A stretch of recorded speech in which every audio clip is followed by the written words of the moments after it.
రవ్వ దోశ ఎలా చేసుకోవాలో ఈ వీడియోలో చూద్దామండి. ముందుగా నేను ఇక్కడ పుల్లటి పెరుగు తీసుకుంటున్నాను. ఇది 1 కప్ వరకు పుల్లటి పెరుగు.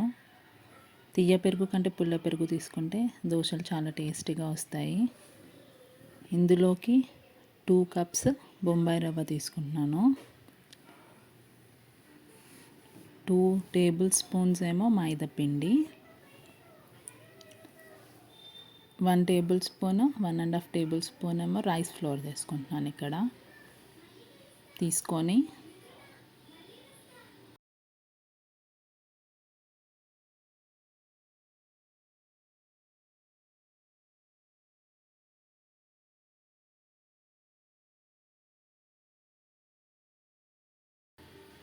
మొత్తం అంతా పిండి కలిసే వరకు బాగా కలిపేసుకొని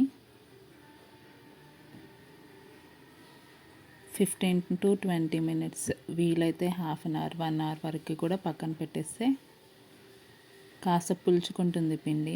అప్పుడు టేస్ట్గా అవుతాయి దోశలు. ఇదంతా కలిపేసుకొని నేను హాఫ్ అన్ అవర్ పక్కన పెట్టుకున్నాను.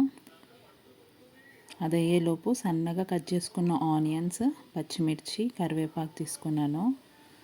ఆనియన్స్లోకి ఉప్పు, కొంచెం జీలకర్ర వేసి అవి రెండు బాగా మిక్స్ చేస్తున్నాను. ఇలా మిక్స్ చేయడం వల్ల ఆనియన్స్లోని పచ్చిమిర్చిలోని ఫ్లేవర్ రవ్వ పిండిలోకి బాగా కలిసిపోతుంది. ఇలా 5 minutes మిక్స్ చేసుకున్న తర్వాత రవ్వ పిండిని ఒకసారి కలిపేసుకొని అందులోకి ఈ ఆనియన్స్ని మిక్స్ చేసేస్తున్నాను. ఆనియన్స్ అవన్నీ మిక్స్ అయిపోయాక వాటర్ కన్సిస్టెన్సీని అడ్జస్ట్ చేసుకుంటూ దోశలు పోసుకోవాలండి. దోశలు పోసుకోవడానికి నాన్ స్టిక్ ప్యాన్ అయితే బాగా వస్తాయండి.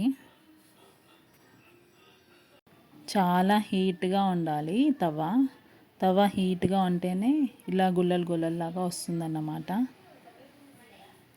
హీట్గా లేకపోతే దగ్గరగా అయిపోతుంది, పిండి అంతా ఒక దగ్గరికి వెళ్ళిపోతుంది.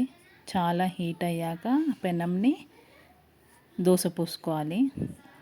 పోసుకున్న తర్వాత కాస్త ఆయిల్ వేసేసి కొంచెం కలర్ మారాక 1 సైడ్ కాల్చుకుంటేనే సరిపోతుంది.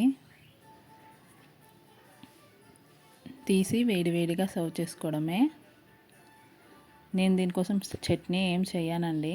ఇందులోనే ఆనియన్స్, పచ్చిమిర్చి, ఉప్పు, జీలకర్ర అన్నీ వేసాను కాబట్టి చట్నీ లేకపోయినా కానీ టేస్టీగా ఉంటాయి రవ్వ దోశలు.